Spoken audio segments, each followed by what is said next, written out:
Hello everyone, जय श्री कृष्ण, राधे राधे। जैसा कि हम लेबर के बारे में आप लोग को पढ़ा रहे थे, तो लेबर में आने वाला जो मैकेनिज्म है नॉर्मल लेबर का, सामान्य प्रसव की क्रियाविधि के बारे में आपको कुछ विस्तार से आज पढ़ाने की कोशिश करते हैं। आइए देखिए, ध्यान से देखते हुए चलते हैं इसमें कौन कौन से मैकेनिज्म होते हैं। सामान्य प्रसव की क्रियाविधि, mechanism of normal labour. Normal labour की कौन कौन सी क्रियाविधि है, मतलब जब नॉर्मल लेबर होता है तो उसमें कौन कौन सी घटनाएं घटित होती हैं, कौन कौन सी क्रियाएं होती हैं, ठीक है, जिसपे हम लोग कुछ बिंदुओं के द्वारा इसको स्पष्ट करने की कोशिश करते हैं। देखिए, इसमें पहला क्या है, इंगेजमेंट। दूसरा क्या है, डिसेंट ऑफ द फीटस, गर्भस्थ शिशु का नीचे की ओर खिसकना।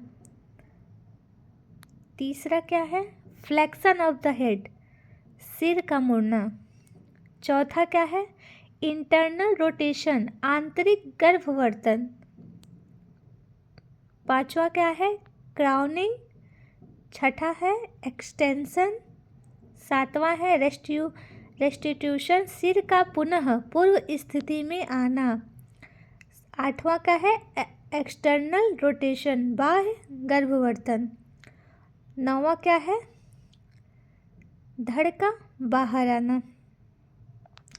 चलिए इसमें पहला देखते हैं क्या है, इंगेजमेंट नॉर्मल लेबर का मैकेनिज्म में पहला पॉइंट देखते हैं क्या है, इंगेजमेंट से क्या तात्पर्य है। चलिए ध्यान से पढ़ते हैं इसको। जब गर्भस्थ शिशु के सिर का सबसे चौड़ा डायमीटर माता की पेल्विस के ब्रिम से होकर गुजर जाता है तो इसे इंगेजमेंट कहते हैं। यह प्रसव की पॉजिटिव साइन होता है। देखिए इसमें ध्यान से क्या कहा गया है, गर्भस्थ शिशु मतलब जो गर्भस्थ शिशु का जो सिर होता है, जो ऑक्सीपुट होता है, जो सिर होता है, उसका जो सबसे चौड़ा डायमीटर होता है वो माता की पेल्विस कैविटी में आके फिक्स हो जाता है। वहाँ पे आके फिक्स हो जाता है, कहाँ पे, माता की पेल्विस के ब्रिम से होकर गुजर जाता है और पेल्विक में फिक्स हो जाता है। उसे क्या कहते हैं, इंगेजमेंट कहते हैं। इसी प्रसव का पॉजिटिव साइन कहते हैं, ठीक है। उम्मीद करती हूँ कि आप लोग को समझ में आ रहा होगा। अगर आप लोग को समझ में आ रहा होगा तो रिप्लाई करिएगा प्लीज़ कमेंट में। डिसेंट ऑफ द फीटस, गर्भस्थ शिशु का नीचे की ओर खिसकना। अब देखिए इसमें क्या था, पहले में क्या हो रहा था, इंगेजमेंट हो रहा था, फिक्स हो रहा था। जो गर्भस्थ शिशु था, जो उसका सिर था, ऑक्सीपिट था, वो कहाँ फिक्स हो रहा था, पेल्विक कैविटी में फिक्स हो रहा था। अब दूसरे में क्या होगा, डिसेंट में नीचे की ओर आना, खसकना, ठीक है, नीचे की ओर खिसकना। अब इसे ध्यान से पढ़ते हैं। लिखा क्या है इसमें, गर्भस्थ शिशु के सिर के पेल्विक ब्रिम में इंगेजमेंट होने के बाद यह धीरे धीरे नीचे की ओर खिसकता है। हालांकि प्रसव की प्रथम अवस्था के दौरान यह प्रक्रिया धीरे धीरे घटित होती है, जो कि द्वितीय अवस्था के दौरान तेज हो जाती है। अब ध्यान से देखिएगा, बहुत ही इम्पोर्टेंट लाइन है ये। जब शिशु का सिर ऑक्सीपुट इंगेजमेंट हो जाता है, जब इंगेज हो जाता है वो पेल्विक कैविटी में, उसके बाद डिसेंट की क्रिया प्रारंभ होती है, ठीक है। जो गर्भस्थ शिशु का जो सिर है, जो पेल्विक ब्रिम में इंगेजमेंट होने के बाद यह क्या होता है, यह धीरे धीरे नीचे की ओर खसकता है, ठीक है। धीरे धीरे प्रसव के दौरान यह धीरे धीरे क्या होता है, पेल्विक कैविटी से धीरे धीरे नीचे की ओर खिसकता है। हालांकि प्रसव की प्रथम अवस्था मतलब जब इसका लेबर का फर्स्ट स्टेज प्रारंभ होता है तो यह प्रक्रिया बहुत धीरे धीरे होती है। परंतु जब प्रसव की सेकेंड स्टेज आता है, मतलब जब शिशु डिलीवर होने वाला रहता है, तो यह प्रक्रिया और तेज हो जाती है तथा बच्चा नीचे की तरफ खिसकता जाता है। ठीक है,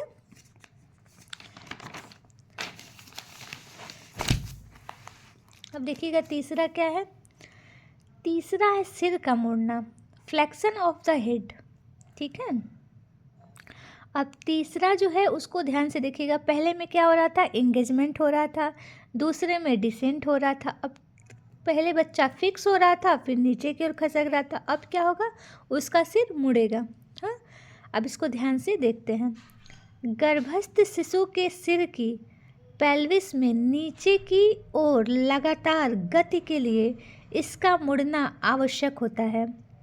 हालांकि प्रसव की क्रिया के प्रारंभ होते समय भी गर्भस्थ शिशु का सिर कुछ मुड़ जाता है।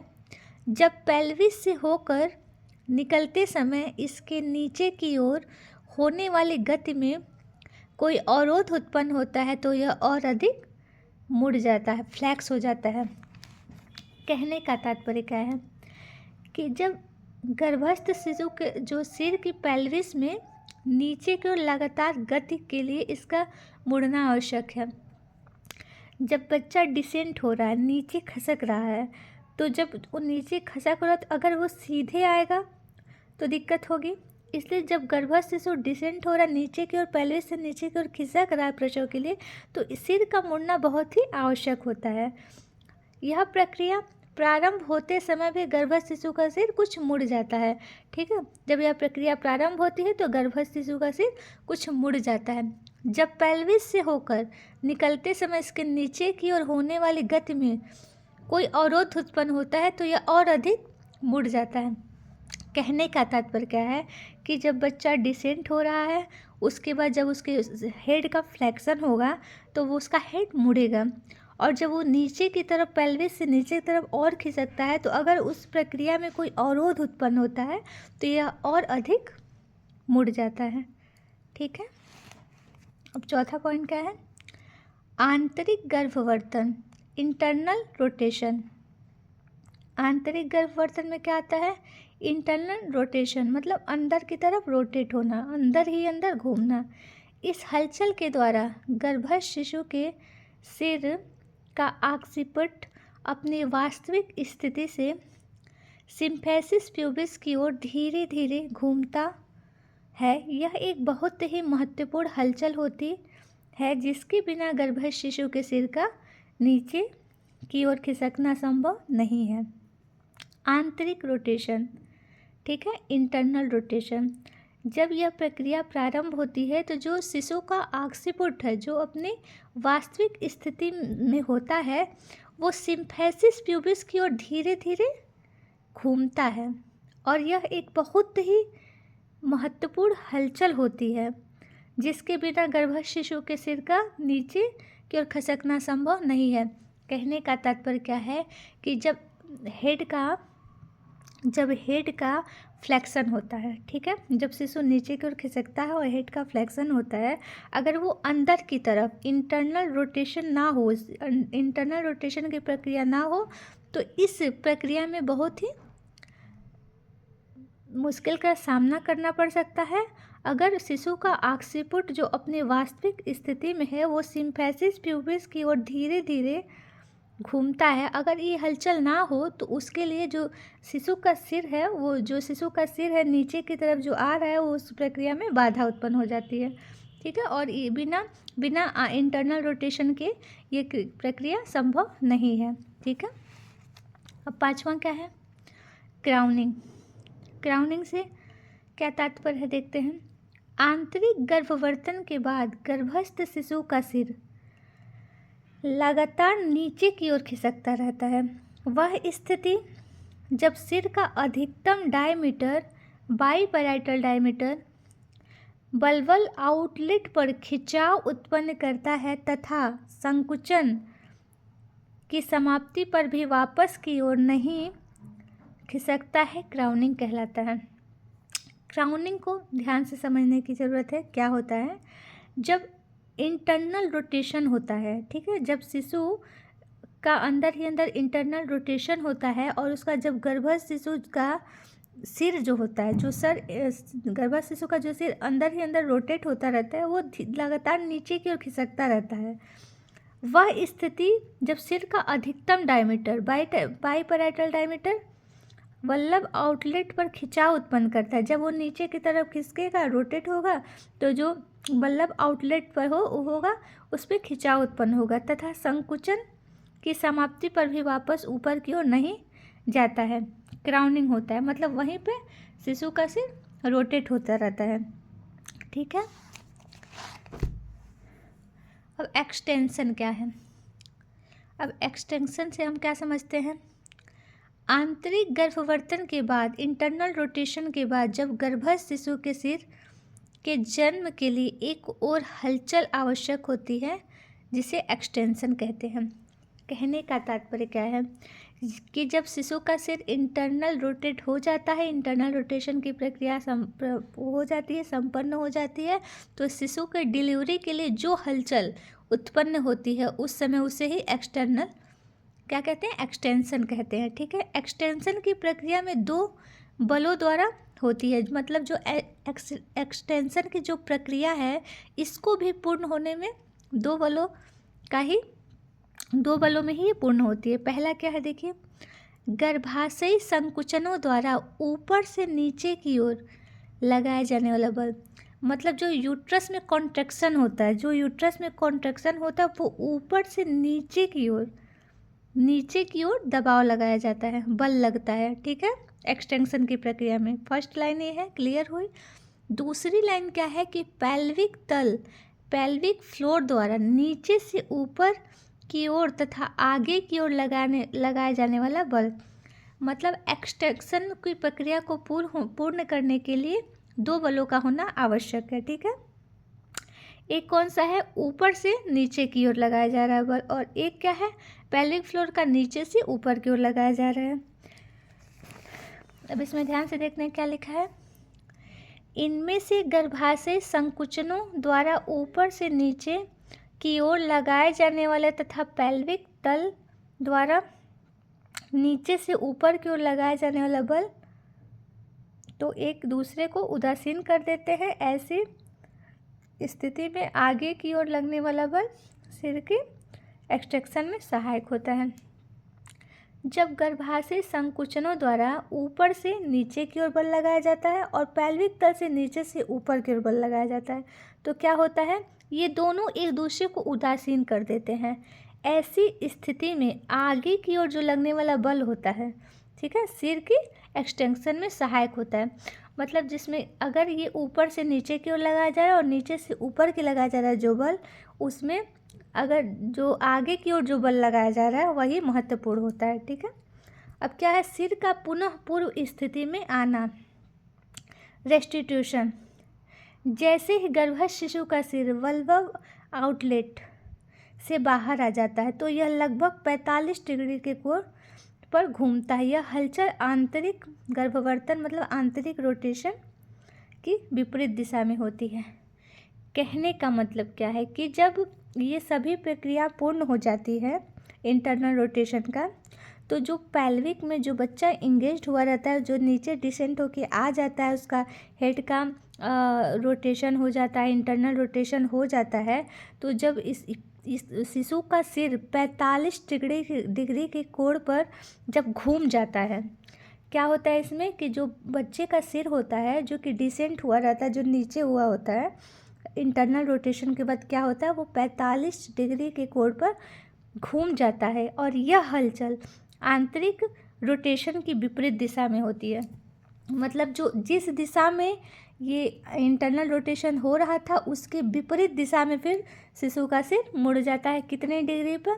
45 डिग्री के कोण पर। उम्मीद करती हूँ आप सभी को समझ में आ रहा होगा। अब इसमें 8वां क्या है? बाह्य गर्भवर्तन, एक्सटर्नल रोटेशन। अभी तक क्या हो रहा था? इंटरनल रोटेशन हो रहा था। अभी तक क्या हो रहा था? Internal rotation. अब क्या हो रहा है? एक्सटर्नल। अब एक्सटर्नल में रोटेशन में क्या होगा?